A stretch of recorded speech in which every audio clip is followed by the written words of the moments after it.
Joining me right now is Alec Lace, the host of the Alec Lace Show and First Class Fatherhood. Alec, thanks for joining me. Matt, it's a pleasure to be here. Thanks for having me. So tell me about the state of the nuclear family in America right now. Yeah, it's decimated, to be honest with you. I'm a father of 4 kids, married 19 years. Family is everything in my life. But right now, we got a fatherless crisis going on. In my opinion, it's the number one social issue that we have in our country right now. So we're trying to solve all these other political issues that people are talking about here. But if we don't fix this problem of the fatherlessness that's going on in our country, we're just going to be running around in circles. The foundation of the house is the most important part of the house. Without it, the house crumbles. And without our nuclear families, the whole country crumbles. And we see it. You see it throughout history. You could talk about the fall of Rome, and a lot of things led to it, but you can't have that conversation without talking about how the nuclear family was destroyed before that happened. So it's vitally important. Yeah, it doesn't get talked about enough, but it's almost as if you fix that problem first, it will naturally fix a lot of the other problems. Right now, you host a show that focuses on the state of fatherhood. Happy Father's Day, by the way. Thank you. When did you think this crisis started, where the nuclear family sort of started to be more broken down in America? Yeah, it started in like the 1960s. You see the shift. I mean, it took place when you had Lyndon B. Johnson, when you had civil rights, when you had feminism. All those things came into this Marxist ideology, and a key part of that is destroying the family. So even if you look at here's one of the interesting things. I know Joe Biden likes to focus on the gun issue that we have in the country, right? He's always talking about the gun problem. But if you look at the homeowners that own guns in this country, it hasn't changed over the last 50 years. It's 45% of homeowners own guns. If you look at the amount of families that have fathers in the home, fatherless homes have tripled in that same amount of time. So you have so many people growing up, and kids that don't have a father in the home are 279% more likely to carry a gun. So this is where all this issue, we are filling up the prison systems in this country with one particular type of character, and that's a kid who grew up with no father in the home. All right, so it started in the 60s, and it's just gotten worse, particularly in the black community. I know it's been talked about so much, but if you look at the black family in the 20s, the 30s, the 40s, it's intact. It's almost in the same rate as white families.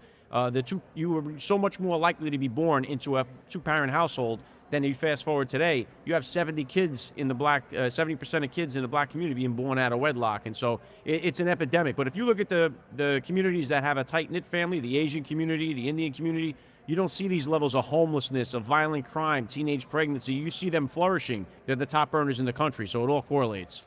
What sort of role do you think government has in this problem? Because it seems that they enjoy promoting things that break down the nuclear family, as you talk about, and they promote a lot of these things that sort of exacerbate this crisis. So how responsible do you think they are for what's gone on? Well, the welfare system, it breeds single moms. I mean, it lives off of single moms. So there's no incentive for them to keep the family together. They benefit by not having the family together. So what's interesting, too, is that you think about Harrison Buckner's speech. The thing that upset most people about that was that it pissed off all the Marxists, right? Because it goes against their ideology of breaking apart the nuclear family. But he was speaking from that biblical standpoint. And from that point, it goes God, father, mother, child. In our country, it goes government, child, mother, father, and God ain't nowhere in there. So along with the fatherless crisis, we remove the father from the home, we remove the heavenly father from our society, and that combination has destroyed the society. So how do you think, how do you think you change minds and get us back on the right track? Not saying you specifically, obviously, but as a country.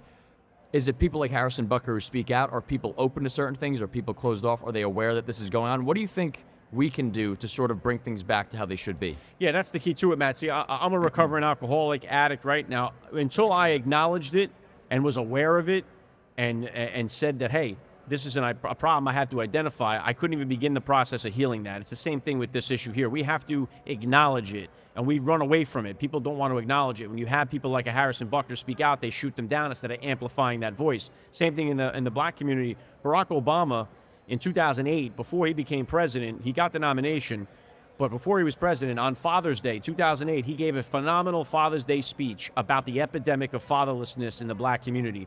Reverend Jesse Jackson got caught on a hot mic threatening him. Black leaders all denounced him for doing that, and for the 8 years of his presidency, you never heard him address this issue hardly ever again. He stopped talking about it. So we have to talk about it. This is a problem that took 50 years in the making to destroy. It's not going to get fixed overnight. This is going to take all hands on deck to get it done. Here's an interesting thing. Entertainment, Hollywood, right? They're a big part of this problem. You don't see movies that are being made with 2 parents that are married, stay together, and raise kids. And just because it's Father's Day, right? Jimmy Fallon put out a tweet leading up to Father's Day. Hey, tweet out about how your father has been weird or silly or dumb, something like that, right? When you look at Mother's Day, he put out a tweet saying, hey, tell us how your mom has been a super mom, right? So we have this kind of Subtle, contrast that but it's dad's the there. dope, and that's the way that we portray him. So we got to turn that mindset around. Now, why do government leaders promote these things, though? You mentioned Barack Obama. So at one point, he was aware that there was a problem, and very quickly it shut down. What is behind that? There has to be something behind that, because people don't just change their mind on something that big on a whim. So what is the driving force there? Is it evil? Is it actors, in your opinion, behind the scenes? What do you think is driving that agenda? Yeah, I think if you solve the problem, you take away the funding, and that's the biggest issue. They want to keep the funding for this welfare state that they've created and all the benefits and everybody that's getting bonuses for this.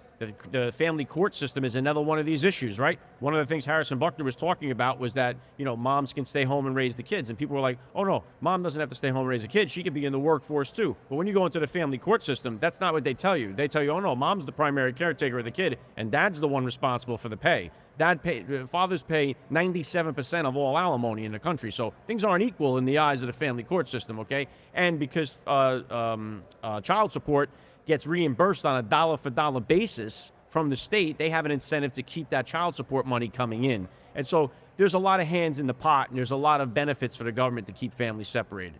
How important do you think the role of the church is in fixing this issue? Is it more, there's sort of an exodus from the church, but an increase in faith right now. It's sort of a weird thing going on. Do you think we should rely more on people turning back to God to fix this problem, or is it government leaders? Well, I don't know how much the government can really do other than stop incentivizing like single moms to stay single and keep the father out of the home and stuff like that. It's very hard. I talked to a lot of the political leaders about this issue, and it's troubling to try to figure out ways to do this from the political aspect. Right.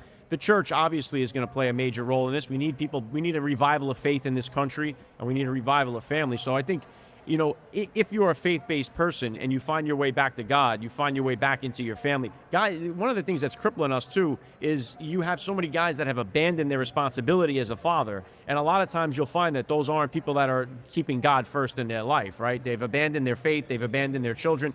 And like 100 years ago, in the 20s, 30s, 40s, if you were a dad or a man that had a child and walked away from that responsibility, you were like ashamed to show your face in the neighborhood, Right. that you were looked down upon.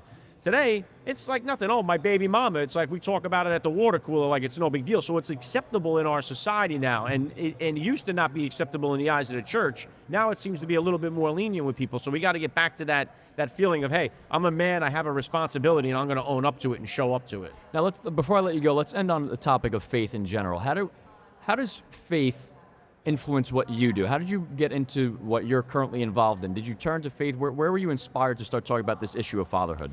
Yeah, for me, Matt, everything kind of happened around the same time. When I quit drinking, quit drugging, quit gambling, all that stuff, I kind of woke up from a lot of things that was going on in my life negatively. And I was driving Uber at the time. I'm a railroad mechanic. I've been doing that for 24 years. I fix trains, locomotives, diesel engines.